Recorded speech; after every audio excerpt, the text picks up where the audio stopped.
kebaikan-Mu, Yesus. Ku bersyukur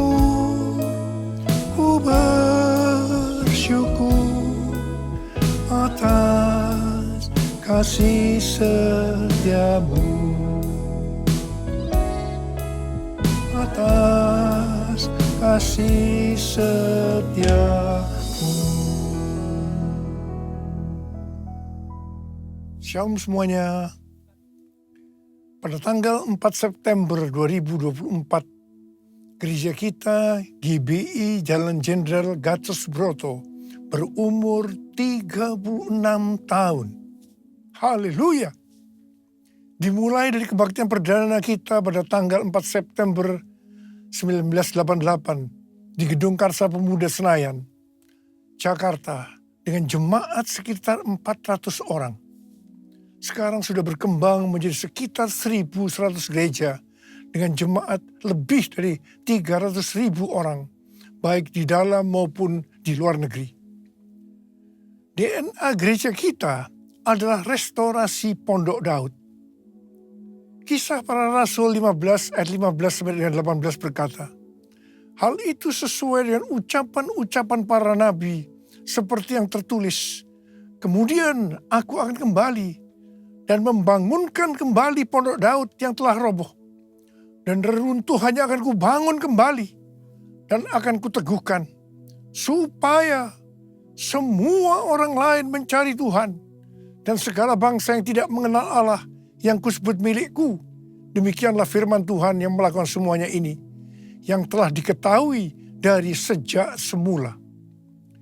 Dengan kata lain, ini bisa dikatakan bahwa Tuhan Yesus akan datang kembali dan merestorasi Pondok Daud supaya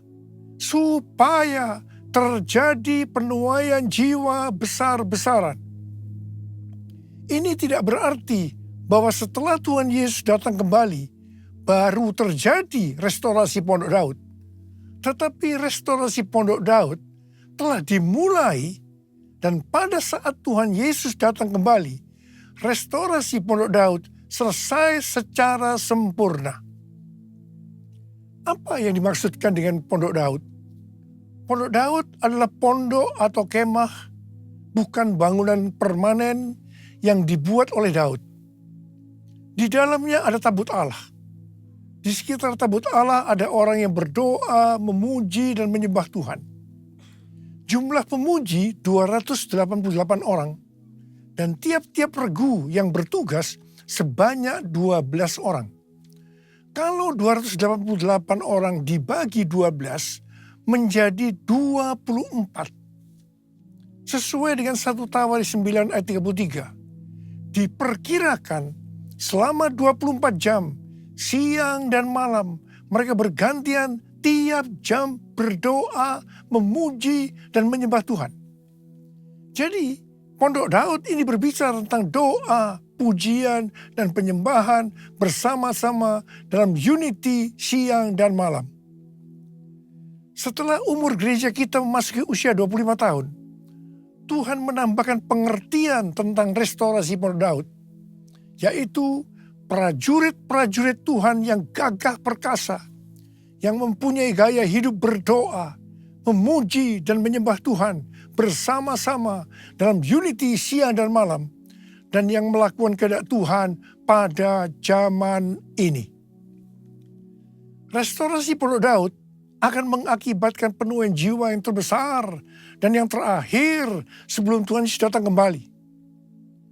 Pada waktu murid-murid Tuhan Yesus menantikan pencurahan Roh Kudus Pentakosta pertama, mereka bertekun dengan sehati dalam doa bersama-sama.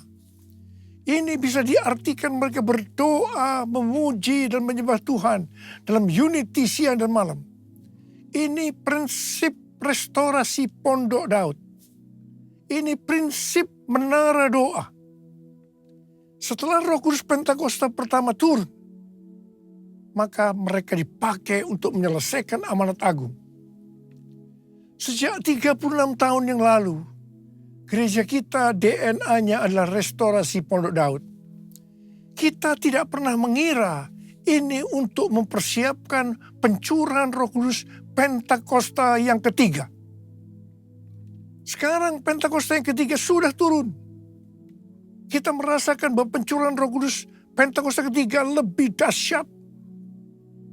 Tuhan mau agar kita makin bertekun dalam doa, pujian, dan penyembahan bersama-sama dalam unity siang dan malam. Penuaian jiwa yang terbesar dan yang terakhir sudah dimulai. Harvest now, Jesus for everyone. Harvest now, Jesus for everyone. Api Roh Kudus Pentakosta ketiga juga sedang membakar segala kotoran. Hal-hal yang tidak berkenan di hati Tuhan sedang dibersihkan. Hal ini sesuai dengan Maliahi 3 ayat 1 sampai dengan 4 yang berkata, "Lihat, aku menyuruh utusanku agar ia mempersiapkan jalan di hadapanku. Tiba-tiba Tuhan yang kamu cari akan datang ke bait-Nya. Utusan perjanjian yang kamu inginkan itu sesungguhnya ia datang, firman Tuhan semesta alam. Siapakah yang dapat tahan akan hari kedatangannya? Siapakah yang dapat tetap berdiri ketika ia menampakkan diri? Sebab ia seperti api pemurni logam dan seperti sabun penatu. Ia akan duduk seperti orang yang memurnikan dan menahirkan perak. Ia menahirkan orang Lewi, menyucikan mereka seperti emas dan perak, supaya mereka menjadi orang-orang yang mempersembahkan kurban kepada Tuhan dalam kebenaran. Maka persembahan Yehuda dan Yerusalem akan menyenangkan hati Tuhan, seperti pada hari-hari dahulu kala dan seperti tahun-tahun purbakala. Pembersihan itu akan membuat kita menjadi orang-orang yang mempersembahkan kurban kepada Tuhan dalam kebenaran. Persembahan kita akan menyenangkan hati Tuhan. Hidup kita harus kudus. Api Tuhan sedang turun untuk membuat hidup kita jadi kudus. Jadikan aku, Tuhan, rumah doamu, agar semua suku bangsa datang menyembahmu. Jadikan aku, Tuhan, rumah doamu, agar semua suku bangsa datang menyembahmu. Agar semua suku bangsa datang menyembahmu.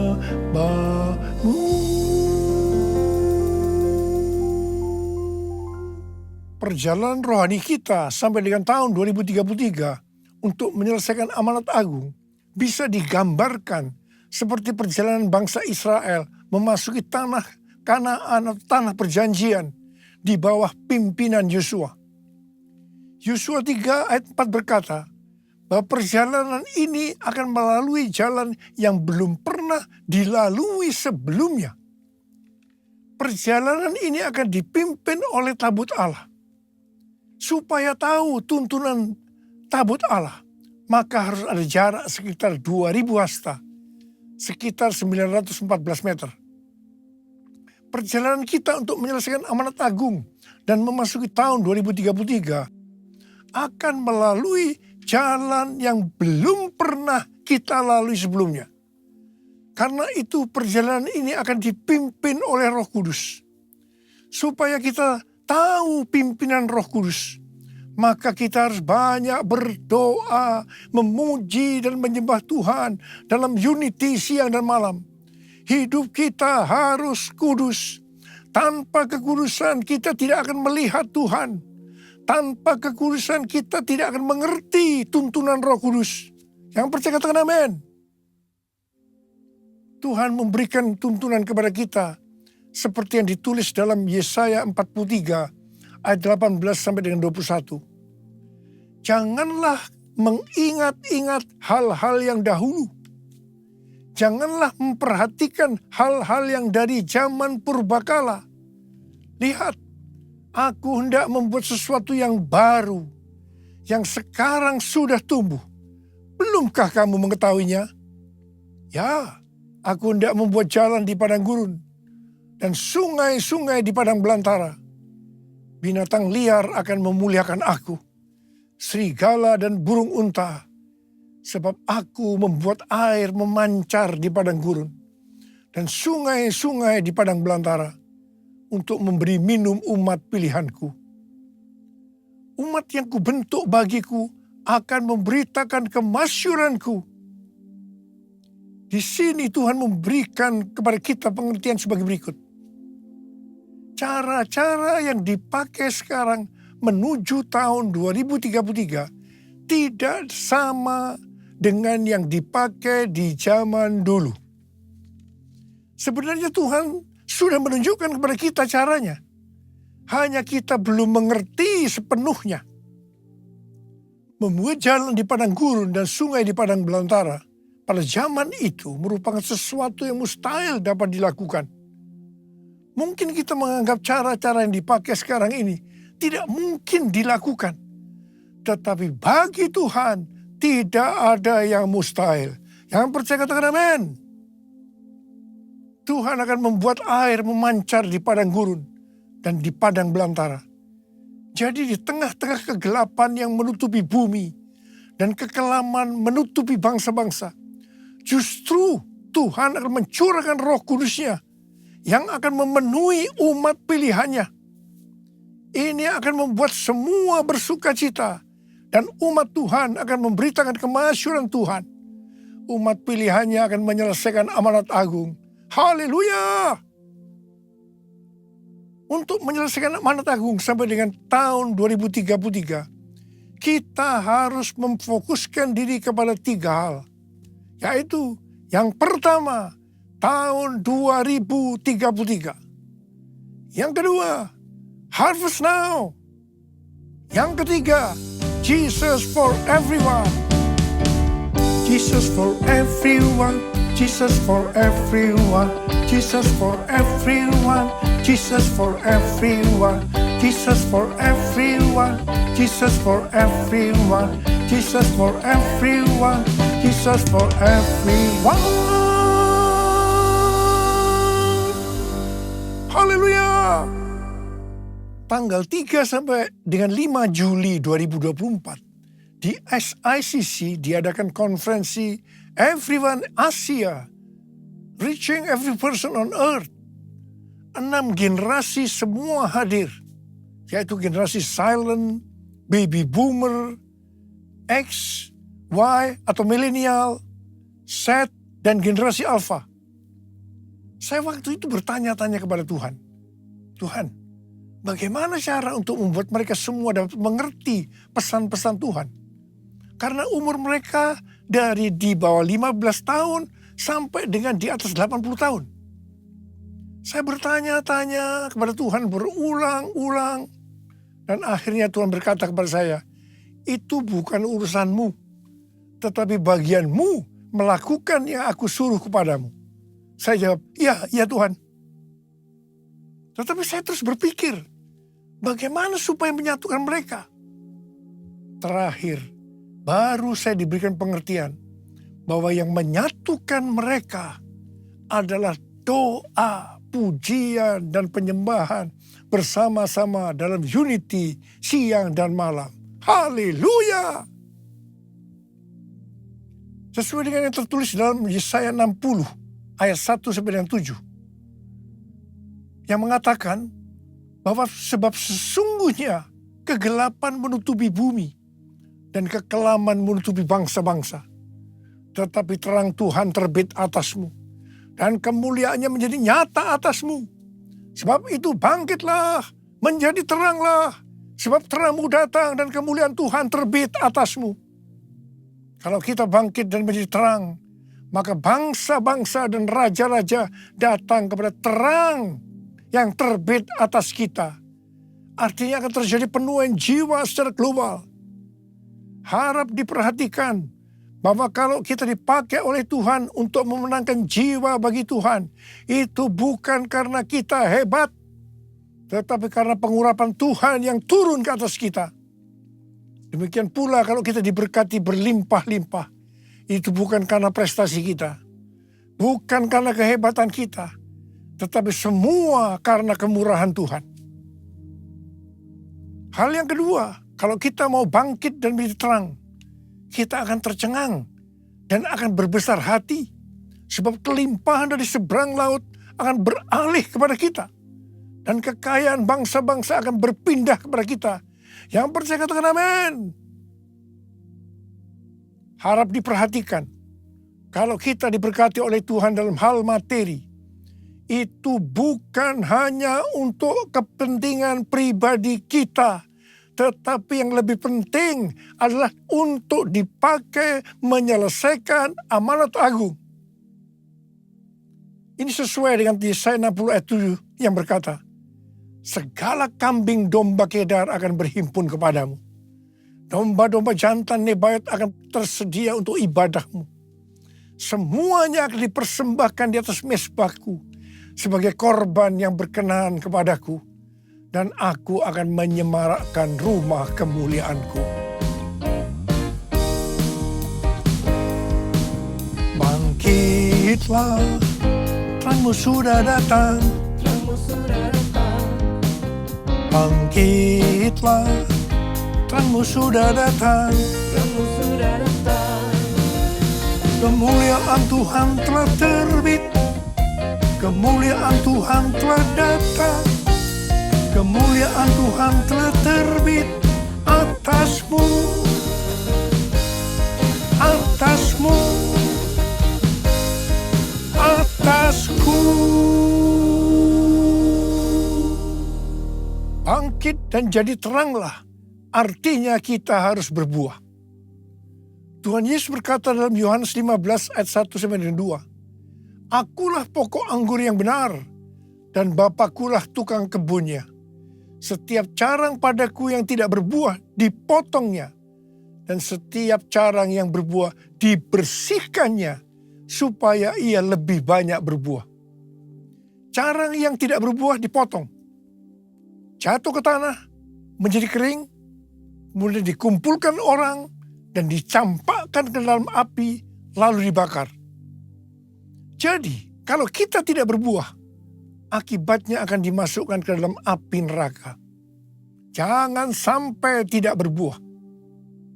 Waktu Tuhan Yesus memberikan perumpamaan tentang penabur benih, dikatakan ada benih yang jatuh di semak duri. Semak duri ini akan semakin besar dan menghimpit tanaman itu sehingga tidak berbuah. Ini menggambarkan orang yang mendengarkan firman, lalu kekhawatiran dunia, tipu daya, kekayaan, dan kenikmatan hidup menghimpit firman sehingga tidak berbuah. Tuhan Yesus dengan tegas memberitahu kepada kita bahwa faktor utama yang menyebabkan orang percaya tidak berbuah adalah kekhawatiran dunia, tipu daya, kekayaan, dan kenikmatan hidup. Ini adalah tipu daya si iblis. Hal ini banyak dialami oleh orang Kristen. 1 Timotius 6 ayat 6-10 berkata, memang kesalehan itu kalau disertai rasa cukup memberi keuntungan besar. Sebab kita tidak membawa apapun ke dalam dunia dan kita pun tidak dapat membawa apa-apa keluar. Asal ada makanan dan pakaian cukuplah. Namun, mereka yang ingin kaya terjatuh ke dalam pencobaan, ke dalam jerat, dan ke dalam berbagai nafsu yang hampa dan mencelakakan, yang menenggelamkan manusia ke dalam keruntuhan dan kebinasaan. Sebab akar segala kejahatan ialah cinta uang, dan karena memburu uanglah beberapa orang telah menyimpang dari iman dan menyiksa dirinya dengan berbagai duka. Karena itu Tuhan Yesus berkata, bangkitlah, jadi teranglah. Artinya kita harus berbuah. Tuhan Yesus berkata, kalau kita tinggal di dalam Dia dan firman-Nya tinggal di dalam kita, maka kita akan berbuah. Bagi orang yang seperti itu, Tuhan Yesus berkata, seperti terdapat dalam Yohanes 15 ayat 7 dan 8. Mintalah apa yang kamu kehendaki, maka akan diberikan kepadamu. Dalam hal inilah Bapa-Ku dimuliakan, bahwa kamu berbuah banyak dan menunjukkan kamu adalah murid-murid-Ku. Galatia 5 ayat 22 dan 23 berkata, namun buah roh ialah kasih, sukacita, damai sejahtera, kesabaran, kemurahan, kebaikan, kesetiaan, kelemah lembutan, dan penguasaan diri. Tidak ada hukum yang menentang hal-hal itu.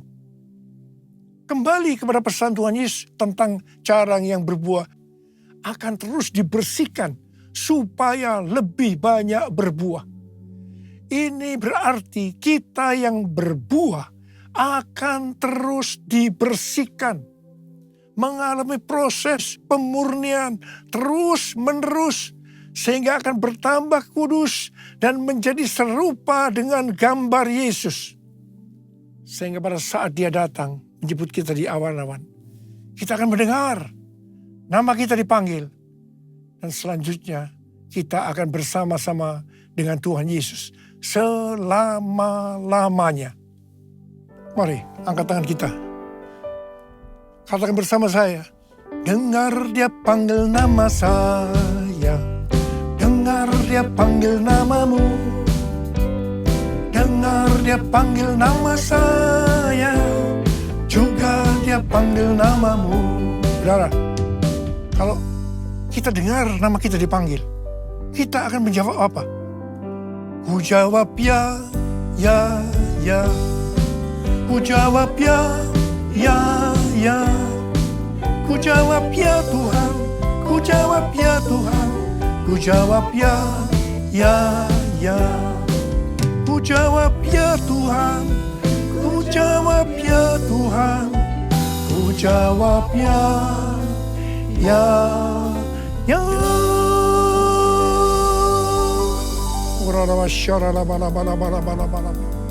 Mari kita berbahasa roh saat ini.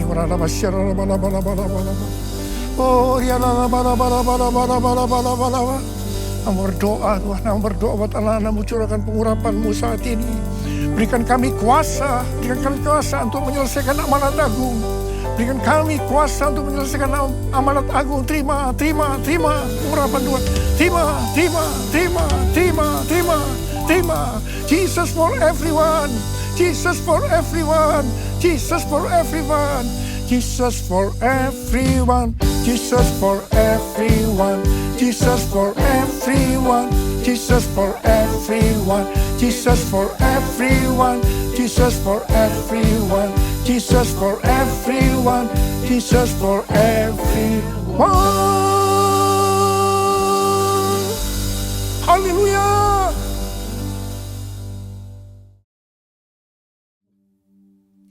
Kita akan masuk dalam perjamuan kudus.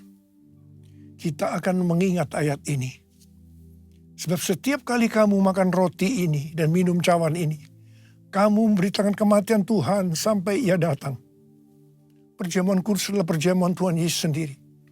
Setiap kali kita masuk dalam perjamuan kudus, Tuhan Yesus selalu berkata, biarlah ini menjadi peringatan akan aku. Karena itu mari arahkan hati kita kepada kebaikan Tuhan. Supaya kita lebih mengasihi Tuhan Yesus. Supaya kita lebih mengasihi satu dengan yang lain. Mari tundukkan kepala. Bapa, siapakah kami sebelum kami mengenal Engkau? Kami semua orang berdosa. Upah dosa adalah maut, mati. Tapi Engkau yang tidak berdosa telah dijadikan dosa oleh karena kami. Engkau harus turun dari sorga mulia, mati, ganti kami dengan penderitaan yang luar biasa. Sungguh Tuhan, kalau kami ingat betapa baiknya Engkau ya Aba. Engkau jadikan kami sebagai anak-anak-Mu. Engkau berkati, Engkau tuntun, Engkau bela, Engkau lindungi kami, Engkau sembuhkan kami. Engkau tegur juga kalau kami salah ya Tuhan. Itulah Engkau ya Aba. Engkau ya Aba. Terima kasih. Terima kasih, terima kasih, terima kasih. Tuhan akan memberkati kita semua melalui perjamuan kudus. Tapi Tuhan mau kita makan dan minum dengan cara yang benar. Karena itu masing-masing lihat keadaan diri. Introspeksi. Jangan menyimpan dosa. Kalau ada dosa yang diingatkan oleh Tuhan saat ini, langsung minta ampun. Selesaikan sebelum kita masuk dalam perjamuan kudus. Supaya diberkati oleh Tuhan. Kau melihat anak-anakmu yang saat ini sedang menyelesaikan segala sesuatu dengan Tuhan. Ampuni Tuhan, ampuni kami. Ampuni ya Tuhan, ampuni. Layakkan kami untuk masuk dalam perjamuan kudus. Bapa, terima kasih. Terima kasih. Kami akan masuk dalam perjamuan kudus dengan hati yang penuh ucapan syukur. Dalam nama Yesus kami berdoa. Amin. Mari, angkat roti di tangan kanan kita tinggi-tinggi. Sebab apa yang telah kuteruskan kepadamu telah aku terima dari Tuhan. Yaitu bahwa Tuhan Yesus pada malam waktu ia diserahkan mengambil roti. Dan sesudah itu ia mengucap syukur atasnya. Dia memecah-mecahkannya dan berkata, inilah tubuhku yang diserahkan bagi kamu. Perbuatlah ini menjadi peringatan akan aku. Sudah dikasih Tuhan, bukankah roti yang kita pecah-pecahkan ini adalah persekutuan kita dengan tubuh Kristus. Mari kita makan dalam nama Yesus.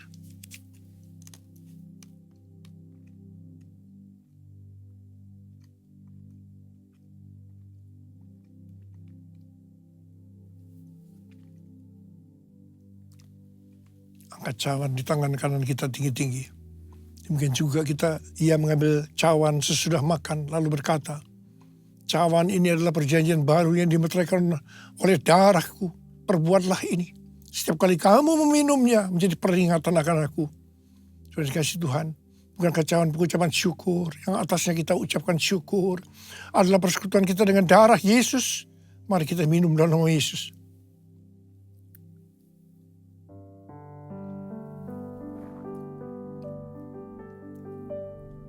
Angkat tangan kita di depan Tuhan. Ucapkan syukur dengan suara. Jangan diam. Keluarkan suara. Ya Tuhan, terima kasih. Terima kasih ya Tuhan. Terima kasih ya Tuhan. Terima kasih Tuhan. Terima kasih. Oh,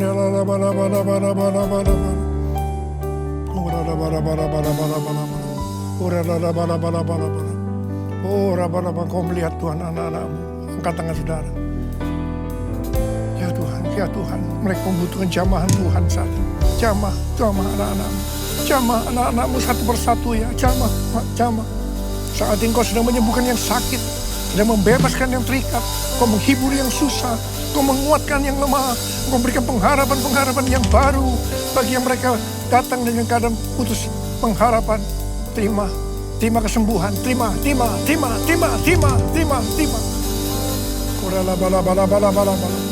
Oh, terima kasih. Tuhan, terima kasih. Tuhan, terima kasih. Terima kasih, Yesusku. Terima kasih, Yesusku. Puji syukur hanya bagi Tuhanku. Terima kasih, Yesusku. Terima kasih Yesusku, puji syukur hanya bagi Tuhanku.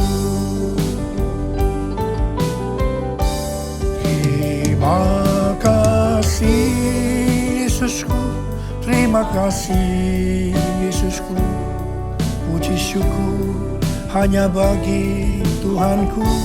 Terima kasih Yesusku, terima kasih Yesusku, puji syukur hanya bagi Tuhanku.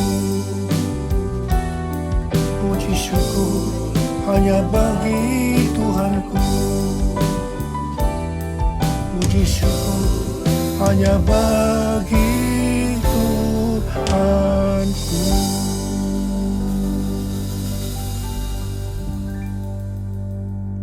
Sekarang terimalah berkat Tuhan. Kasih karunia yang berlimpah-limpah daripada Allah Bapa dalam Anak yang tunggal Yesus Kristus. Persekutuan yang manis dengan Roh Kudus menyertai kita semua mulai hari ini. Sampai Tuhan Yesus datang menjemput kita di awan-awan dan bahkan sampai selama-lamanya. Yang percaya bersama-sama katakan Amin.